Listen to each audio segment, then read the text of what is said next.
Gustav Francbach mengatakan, azas kepastian hukum termasuk ke dalam nilai dasar hukum. Azas ini pada pokoknya mengharapkan dan mewajibkan hukum dibuat secara pasti dalam bentuk yang tertulis. Assalamualaikum warahmatullahi wabarakatuh. Salam, Om Swastiastu, salam sejahtera. Perkenalkan, kami tim debat dari Universitas Esa Unggul, yang mana tim kami terdiri dari 3 orang. Sebagai pembicara pertama, Muhammad Khairul Nasihin. Pembicara kedua, Irena Rahayanti Nurmal. Dan pembicara ketiga, Daud Tanri. Selamat menyaksikan.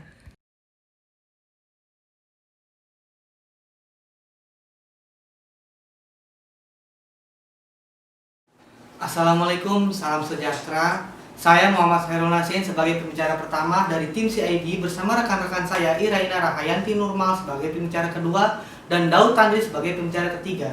Saya mengucapkan terima kasih telah diberikan kesempatan untuk menyampaikan dukungan saya terhadap mosi debat yang mendukung bahwa stimulus ekonomi pemerintah telah memberi kepastian hukum bagi pengusaha makro dalam menghadapi resesi ekonomi akibat COVID-19. Yang terhormat Dewan Juri yang berbahagia, kami akan mengutarakan argumen kami. Yang pertama, saya akan memberikan batasan-batasan dan latar belakang argumen kami. Adapun poin-poin argumen kami yang dapat dijelaskan sebagai berikut. Restrukturisasi berupa adanya keringanan atau penundaan pembayaran kredit atau leasing. Kebijakan insentif pajak, pemberian pembebasan bea masuk dan pajak impor, penyederhanaan dokumen pendukung untuk kegiatan ekspor impor, relaksasi pembayaran iuran BPJS. Kebijakan yang dikeluarkan pemerintah telah disambut baik oleh para pelaku usaha dan mendapatkan apresiasi dari Kamar Dagang Industri Indonesia yang dianggap memberikan dukungan penuh dari pemerintah terhadap keberlangsungan dunia usaha. Stimulus ekonomi merupakan aksi yang dilakukan oleh pemerintah dengan mengeluarkan berbagai kebijakan ekonomi seperti kebijakan moneter, kebijakan fiskal, dan kebijakan non-fiskal. Adapun kebijakan fiskal merupakan langkah-langkah yang dilakukan pemerintah untuk mengelola dan mengarahkan perekonomian agar bergerak ke arah yang lebih baik atau yang diinginkan.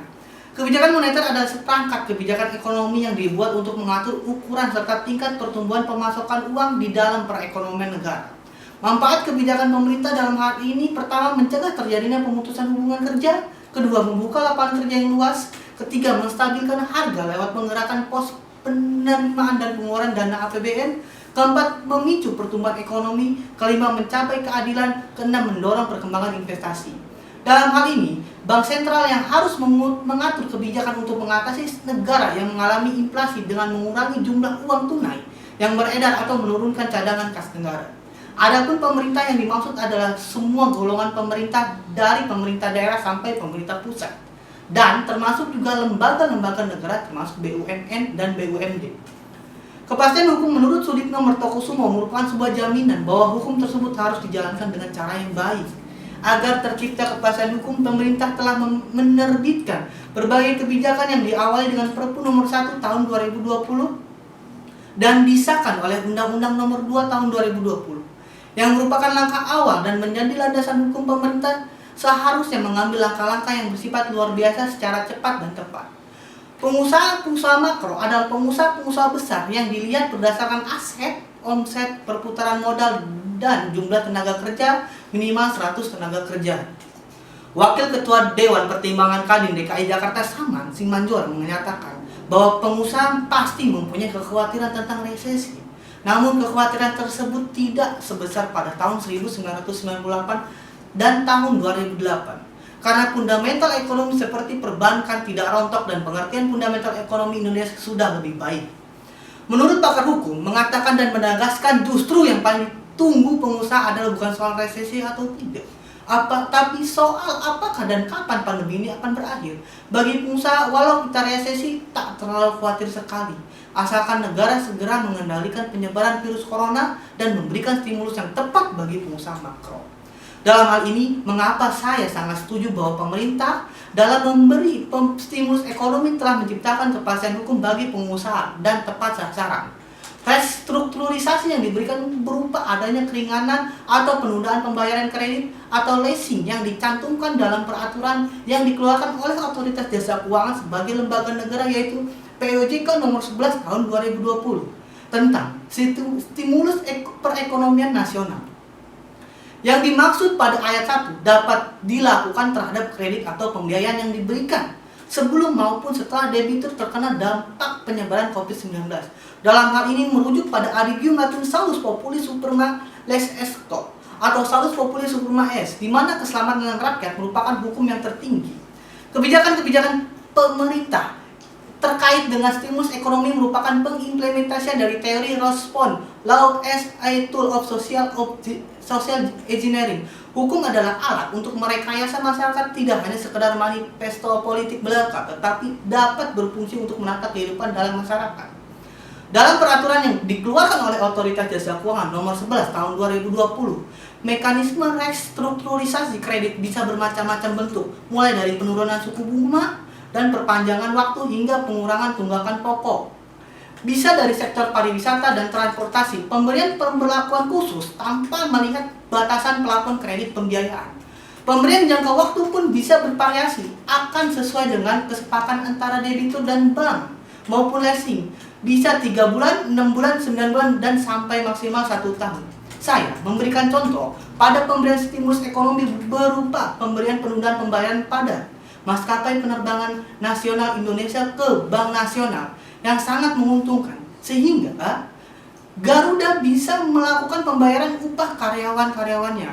Bank Indonesia dalam menerapkan kebijakan stimulus ekonomi bagi yang terkena dampak penyebaran COVID-19 termasuk debitur makro sangatlah maksimal, akan tetapi dengan tetap memperhatikan prinsip kehati-hatian seperti pertama, penilaian kualitas kredit, kedua, dengan melihatkan batasan plafon kredit, ketiga, pembiayaan atau jenis debitur makro. Demikian paparan saya dan argumen saya selanjutnya akan disampaikan oleh pembicara kedua, yaitu Iraina Rahayanti Nurmal. Wassalamualaikum warahmatullahi wabarakatuh. Assalamualaikum warahmatullahi wabarakatuh. Saya Iraina Rahayanti Nurmal sebagai pembicara kedua dari tim CID.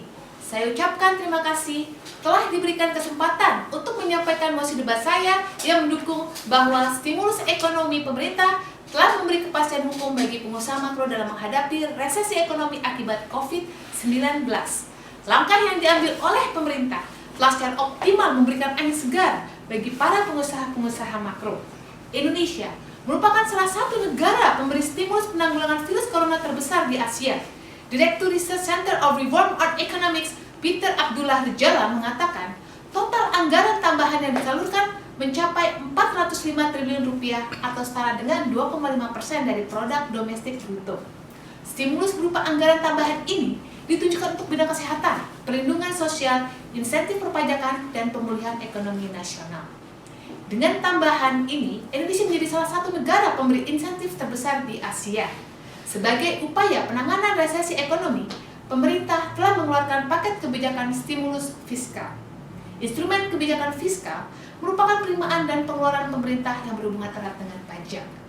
Menteri Keuangan Sri Mulyani Indrawati telah membentuk kebijakan pajak berupa insentif sebesar 120,6 triliun rupiah dan baru terrealisasi 30 triliun rupiah atau 24,6%. Insentif pajak tersebut adalah upaya untuk membantu masyarakat dan dunia usaha yang terkena dampak pandemi COVID-19.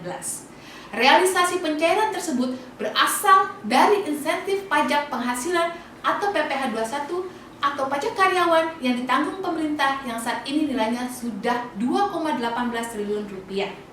Untuk mendukung mosi tersebut, pada kesempatan ini saya akan menyampaikan beberapa poin-poin kebijakan yang dikeluarkan oleh pemerintah. Pertama, pemerintah telah menanggung PPh 21 selama 6 bulan. Kebijakan insentif pajak untuk wajib pajak terdampak pandemi COVID-19 ini tercantum dalam Peraturan Menteri Keuangan RI Nomor 44 Tahun 2020. Kebijakan ini ditandatangani pada tanggal 27 April 2020 oleh Menteri Keuangan Sri Mulyani.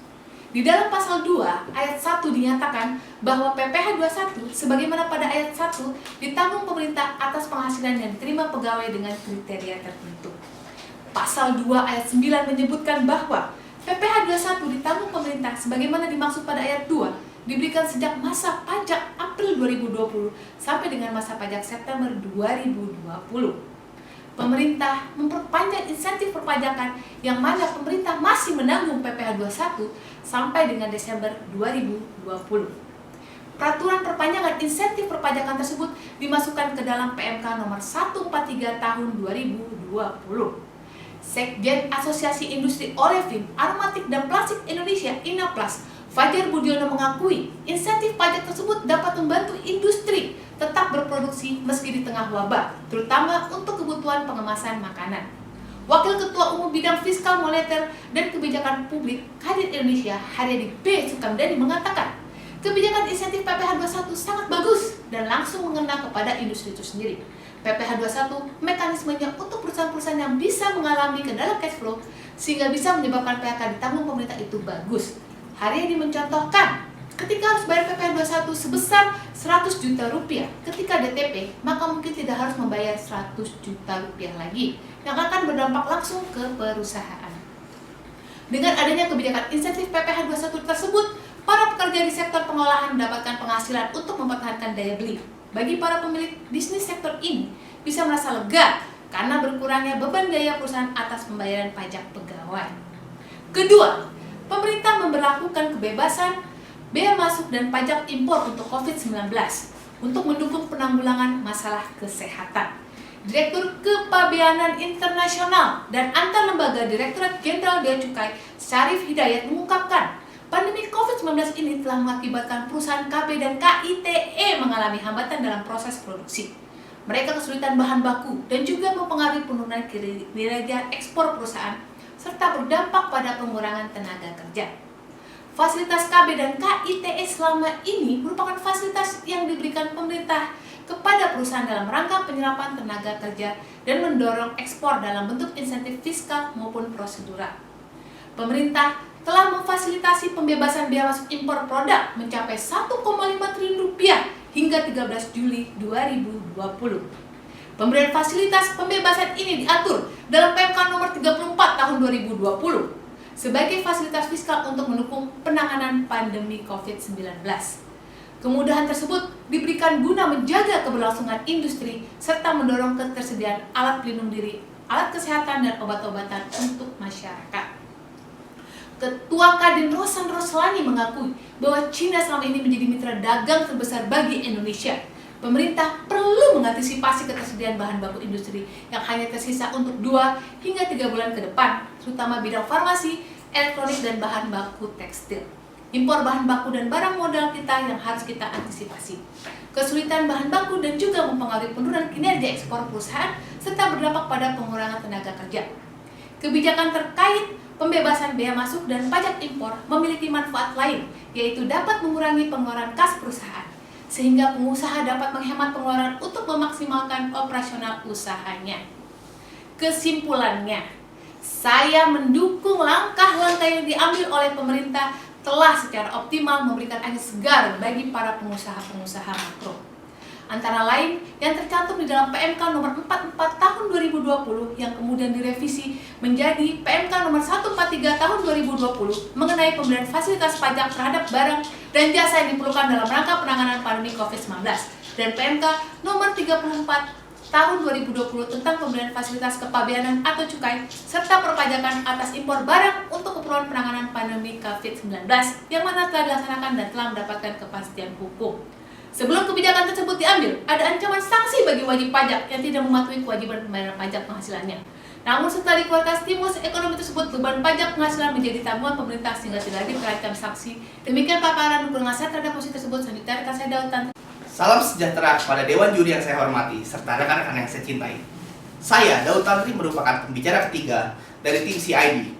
Pada kesempatan kali ini, saya akan mewakili tim CID untuk memberikan argumen berkaitan dengan mosi debat, yaitu stimulus ekonomi pemerintah telah memberi kepastian hukum bagi pengusaha makro dalam menghadapi resesi ekonomi akibat COVID-19. Pemerintah telah mengeluarkan berbagai kebijakan untuk membangkitkan roda perekonomian dengan mengeluarkan stimulus ekonomi yang berupa kebijakan fiskal, kebijakan moneter, dan kebijakan non-fiskal. Dalam pembahasan ini, saya akan bahas tentang beberapa poin kebijakan-kebijakan yang telah dikeluarkan oleh pemerintah. Kebijakan yang pertama yang akan dibahas dapat kita lihat dalam bidang kegiatan ekspor dan impor, seperti adanya penyederhanaan proses serta penyederhanaan pengiriman dokumen pendukung. Kebijakan kedua yaitu terkait kebijakan tentang pembayaran upah di bawah upah minimum provinsi. Sedangkan yang ketiga merupakan kebijakan penundaan pembayaran Badan Penyelenggara Jaminan Sosial atau yang lebih kita kenal dengan BPJS. CEO Global E-Trade Service Chong Kok Hyong mengatakan bahwa kegiatan ekspor dan impor masih mempunyai kendala pada tantangan arus barang. Pengurusan dokumen ekspor impor barang dari negara asal hingga negara tujuan masih menjadi tantangan bagi pelaku bisnis. Tak heran jika pelaku bisnis kerap kali kesulitan untuk menembus pasar ekspor baru, yaitu pasar internasional. Kerap kali pelaku usaha mengalami kendala baik waktu, biaya, hingga proses administrasi dalam pengurusan berbagai dokumen ekspor impor barang menuju suatu negara yang tidak mudah dan memakan waktu. Peraturan Menteri Keuangan Nomor 45 Tahun 2020 tentang tata cara penyerahan surat keterangan asal atau invoice declaration beserta dokumen pelengkap pabean penelitian surat keterangan dalam rangka pengenaan tarif bea masuk atas barang impor berdasarkan perjanjian atau kesepakatan internasional bertujuan untuk mempermudah perizinan dan pengiriman dokumen-dokumen melalui surat elektronik. Pada PMK nomor 25 tahun 2020 yang membahas penyederhanaan dan pengurangan jumlah larangan dan pembatasan untuk aktivitas ekspor dan impor, percepatan proses ekspor dan impor yaitu perusahaan-perusahaan yang memiliki tingkat kepatuhan yang tinggi, serta pengawasan kegiatan ekspor impor dengan National Logistic Ecosystem atau NLI. Sistem NLI tersebut mempermudah eksportir, importir, serta pelaku logistik lainnya karena tidak perlu lagi memasukkan data secara berulang-ulang ke kementerian atau lembaga yang berbeda-beda. Stimulus ini diberikan kepada perusahaan yang berstatus sebagai perusahaan produsen, di mana pada tahap awal akan diterapkan pada produk besi, baja paduan, dan produk turunannya, dan selanjutnya akan diterapkan pula pada sektor pangan strategis seperti garam industri, gula, tepung, sebagai bahan baku industri manufaktur. Dengan adanya penyederhanaan dan pengurangan proses dan jumlah larangan untuk aktivitas ekspor, pengusaha dapat memperluas usahanya secara internasional. Perluasan pasar yang dilakukan oleh pengusaha membawa keuntungan bagi perusahaan tersebut. Sebagai timbal baliknya, pengusaha mendapatkan tambahan dana operasional serta berdampak langsung pada penambahan devisa negara yang dapat meredam dampak resesi akibat COVID-19. Kebijakan lain yang diberikan pemerintah untuk membantu pengusaha makro dalam meredam dampak resesi akibat COVID-19 adalah dengan adanya pemberlakuan Peraturan Gubernur DKI Jakarta Nomor 103 Tahun 2020 yang menyatakan bahwa pengusaha dapat mengajukan permohonan penangguhan pelaksanaan pembayaran upah minimum provinsi. Pada pasal 2 Peraturan Gubernur DKI Jakarta tersebut menyatakan bahwa pengusaha yang mengajukan permohonan penangguhan pelaksanaan upah minimum provinsi tahun 2021 secara tertulis kepada Gubernur melalui Kepala Dinas Tenaga Kerja, Transmigrasi dan Energi Provinsi Daerah Khusus Ibu Kota Jakarta paling lambat 10 hari sebelum diberlakukan.